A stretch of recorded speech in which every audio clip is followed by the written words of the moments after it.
গতকাল আমরা ঘুরতে গিয়েছিলাম নিকরা সূর্যমুখী ফুলবাগানে এবং ফুলবাগানে ঘুরতে গিয়ে আমাদের সাথে কি হলো জানতে হলে ফুল ভিডিওটি দেখতে হবে। দেখছেন ভাই জানি কি বলে, আমি আসছি পাকিস্তান থেকে।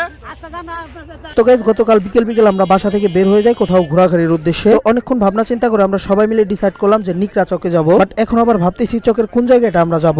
সবাই মিলেই ভাবলাম যে বর্তমান সময়ে ব্যাপক পরিমাণের ভাইরালের সূর্যমুখী বাগানে যাব আমরা। যাই হোক ভাবতে কিন্তু আমরা জয়পাড়া বড় ব্রিজে চলে আসছি, আর এখানে কিন্তু প্রচুর পরিমাণের ভিড়, কারণ ঈদকে কেন্দ্র করে মানুষ শপিং করতে আসছে জয়পাড়া। আমরা সবাই মিলে আজাইরা গল্প করতে করতে কিন্তু চলে এসেছি সূর্যমুখী ফুল বাগানে। তো এখানে আসার পরে দেখি এখানে কতগুলো ভাই বিরাদাররা দাঁড়িয়ে আছে, বাট সবাই মিলে এখানে এইভাবে কেন দাঁড়িয়ে আছে কাছে এসে জানতে পারি ভিতরে নাকি ঢুকতে দিতেছে না, এই কারণে সবাই এখানে দাঁড়িয়ে আছে। তো উপরে যারা দাঁড়িয়ে ছিল সবাই দেখলাম যে নেমে গেছে এবং নেমে গিয়ে বলতেছে যে আমরা আপনার ফুলের কাছে যাবো না, আমরা ওই দিকের চকে যাবো। আমরাও ভাইদের পিছনে নেমে গিয়েছি, বলতেছি আমরাও আপনার ফুলের কাছে যাবো না, ওইখানে যাবো। সত্যি বলতে এখনো জানি না যে কোন কারণে তাই সে আর কি ওইখানে ঢুকতে দিতেছে না। রাস্তায় থেকে নেমে আমরা এই ফুলের কাছ দিয়ে যাইতেছিলাম আর ভিডিও করতেছিলাম, আর কাকাই দেখে বলতেছে একটাও ভিডিও করেন না আপনারা। তো কাকা এসে ওই ভাইদের সবাইকে এখান থেকে বের করে দিল। ওই যে দেখেন ভাইয়েরা কিন্তু চলে যাচ্ছে। তো পরে জানতে পারলাম এখানে ঢুকতে নাকি 50 টাকা করে দেওয়া লাগবে। আচ্ছা ফাইন, 50 টাকা করে দিলাম। তার মানে ভালো করে বলতে হবে সে যেভাবে চিল্লাচিল্লি করলো, এবং সে চিল্লাচিল্লি করার কারণে কিন্তু জুবাইর ভাই তার সাথে একটু মজা করছে।